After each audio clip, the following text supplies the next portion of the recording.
China used veto, and the regime used their allies to stop this process. There is 13 Security Council resolution, include 1591 disarmament of Janjaweed, but there is no any mechanism of this disarmament.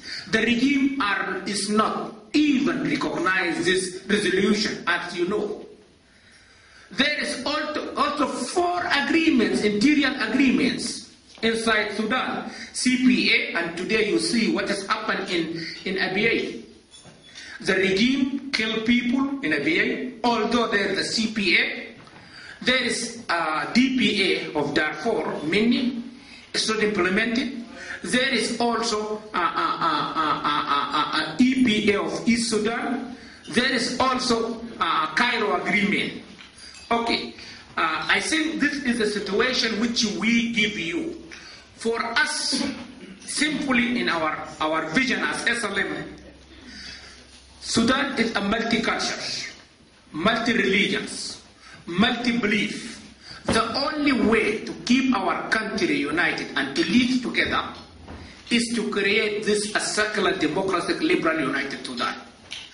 I am talking to you, ladies and gentlemen, today, and I have a question.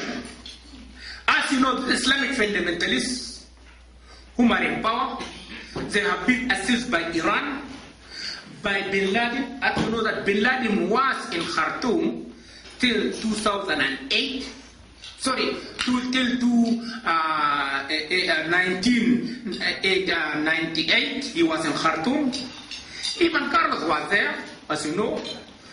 And you know that this is a regime of fundamentalists, and they transform their visions. You see what is happening in Chad, in Central Africa, they're moving. It means that tomorrow they will be here. They have been assisted by Iran government, and you know that what has happened just 2 months ago, there is a military agreement between Khartoum government and Iran government. Both of them are fundamentalists. Our problem is that those we have stayed in mind. You have stayed here today because it's a secular state, but we have stayed in mind. Nobody is going to help us. And really, I'm here to tell you clearly, remember my words. Today is very easy to pay a few $1 million to change the regime and to create a secular democratic state. But tomorrow you can pay trillions of dollars and you cannot stop their move. I'm sure nobody cares for this. Nobody's going to talk about this. Nobody's going to sing about this. But for me, as it's my country and I know what's going on, I urge you to take this issue very seriously. Our plan at SLM to create this secular state is first to stop killing of our people. We refuse to sign Abuja agreement because of insecurity. We want first a conflict suspension to stop killing of these people, to stop rape of them, to disarm this Janjaweed, to allow these millions of people to go home. This will not be by the agreement. Unfortunately, all of this country making to us a highly diplomatic pressure to go to sign an agreement. And we're not going to be in the waiting list. There are 4 interior agreements. This regime is ready to sign any agreement, but they're not ready to implement 1% of it. Second, to go to the second step, which is to address the root cause of the problem, whether in Darfur, in East, in South, in all over the country, which is an equal citizenship right. There is no unequal citizenship right in our country.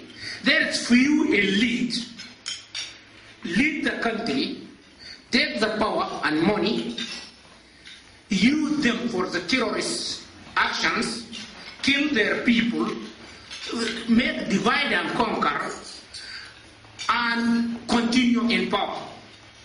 And the country now are in challenge. South is going, for sure Darfur will go, for sure many areas will go. And if this has happened to Sudan, this will be in Nigeria, in Central Africa, in Chad, in Cairo, in South Africa, different areas. It's the same problem in Africa. I appeal you to help us as SLM to create this secular democratic state in order to change this regime and to create a secular democratic state. And this will start first to help us to stop killing of our people and then to create the secular state. I think I speak so long, but I'm ready to answer all of your questions.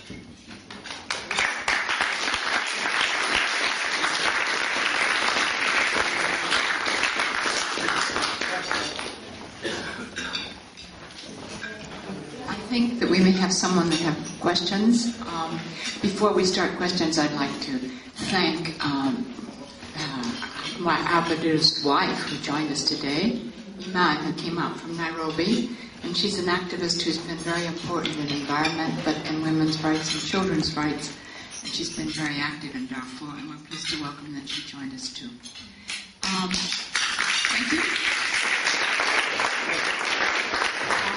Yes. I'm volunteering first. You're volunteering first. Well, I'm going to let you ask your questions to Abdur because I certainly can't answer them. Okay, come on, Abdur. I understand that Sudan consists of a central area down the Nile with Khartoum, which is the core of the country, with an eastern Sudan, a southern Sudan, and a western Sudan, regions that are quite semi-independent. What is your political purpose of the SLM? To master a central government, a democratic government at Khartoum, or for independence for Darfur, which is a more likely political purpose to me? Okay. Let me tell you first, Darfur was independent state since 1916. Darfur was independent state since 1916. I am a lawyer. It's very easy for us to build a case of self-determination easier than to call a secular democratic liberal United Sudan.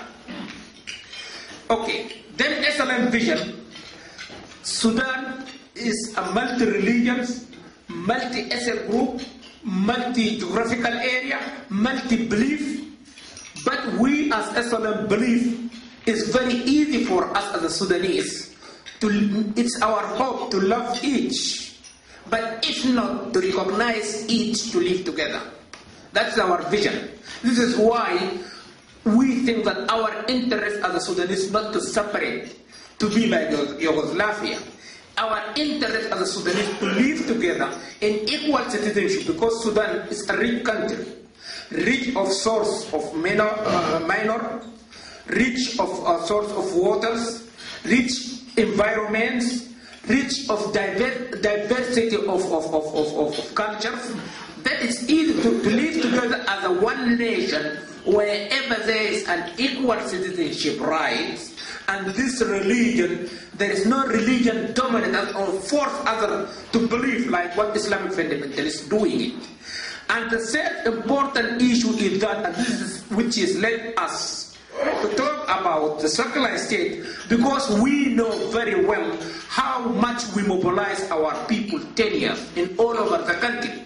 Today we know very well if there is a free election, and the election is not only to vote. Election is the democracy is not only to vote. Free thinking, free express, free drinking wine or not, free pray or go. This is what we believe, and it's not there in Sudan at all. This is why today, if you go to Sudan, we are completely dominant in universities.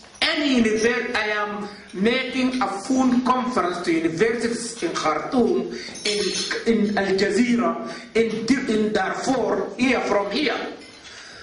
A big conference, phone conference.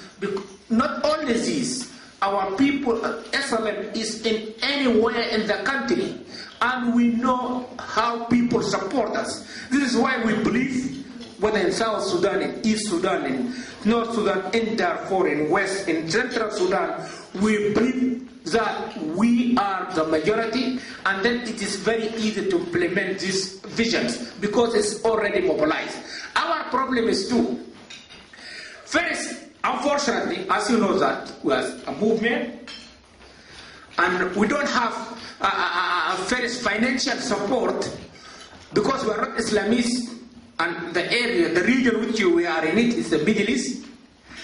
The majority of them are whether Islamic fundamentalists or Arabists, and we are none of them. Nobody's going to help us. We have support of our people. We have support of, because any Sudanese today is saying that their country as is in rest. It's going to divide. Anybody is saying how to unite this country. But the problem is that who's going to support us?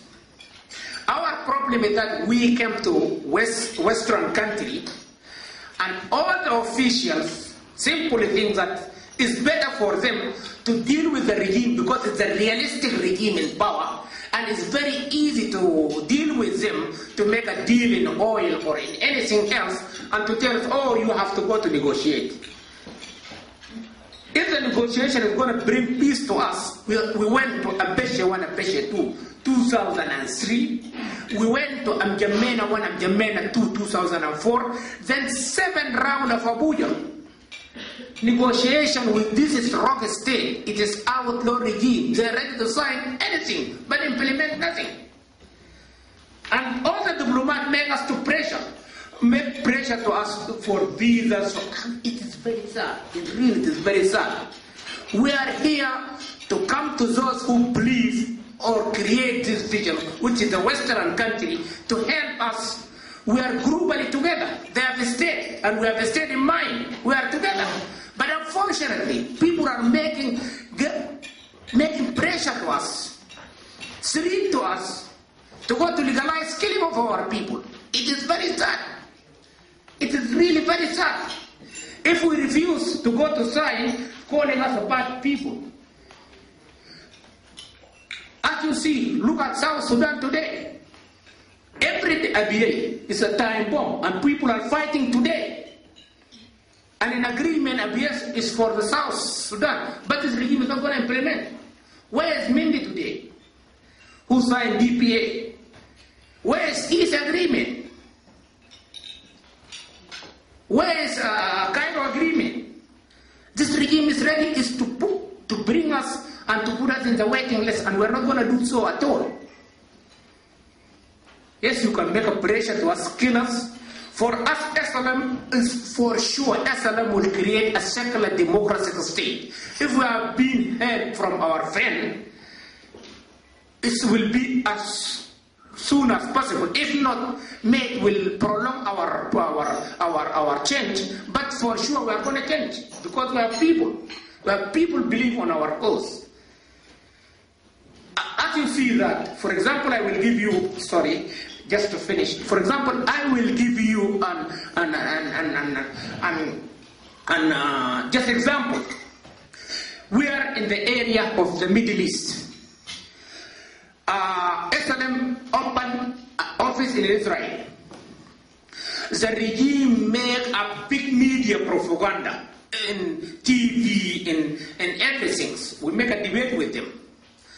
Our vision was very simple, that Sudan is a victim of hatred of the religions in South Sudan, hatred of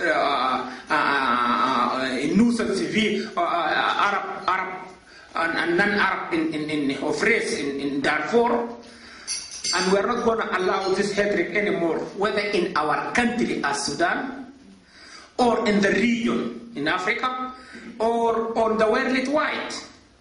And we made, personally, I made a debate with the regime.